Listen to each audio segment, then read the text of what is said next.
আসসালামু আলাইকুম সম্মানিত ভিউয়ার্স, টার্নিলাইজার আপনাদের সবাইকে স্বাগতম। আজকে আমরা এসেছি যশোরে একটি লেজার মার্কিং মেশিন সেটআপ করার জন্য।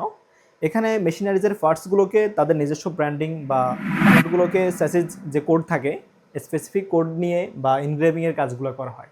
তো এই মেশিনটা হচ্ছে আমাদের টার্নিলাইজারের 50 ওয়াটের একটি হাই কনফিগারেশনের মেশিন, যেটি মূলত মেটালের উপরে কাজ করার জন্য স্পেশালিস্ট।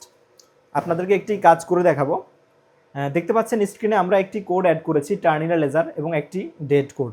এখানে আপনার ব্র্যান্ডের কোড হতে পারে, যে কোনো নাম্বার হতে পারে, নাম হতে পারে।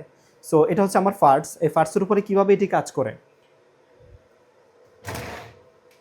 দেখতে পাচ্ছেন। আমি এখান থেকে প্রিভিউ দেখতে পাচ্ছি কতটুকু আমি কাজ করবো। এটা ছোটো বা বড় বা যে কোনো নাম বা যে কোনো সংখ্যা হতে পারে। স্ক্রিন থেকে যে কোডটি আছে এই মুহূর্তে আমি জাস্ট একটি ফুট সুইচ অথবা যে কোনো একটা সুইচের মাধ্যমে ইজিলি মার্ক করতে পারছি। সেই জাস্ট কয়েক সেকেন্ডের মধ্যে আমার ব্র্যান্ডিং বা আমার যে কোড এই কাজটা হয়ে গেছে। তো আপনাদের যাদের এই ধরনের মেশিন প্রয়োজন অথবা মেশিন বিষয়ে বিস্তারিত জানতে চান, আমাদের সাথে যোগাযোগ করতে পারেন স্ক্রিনে দেওয়া নাম্বারে। সো আজকের মতো ভিডিও এ পর্যন্ত শেষ। দেখাবো অন্য কোনো ভিডিওতে। আসসালামু আলাইকুম।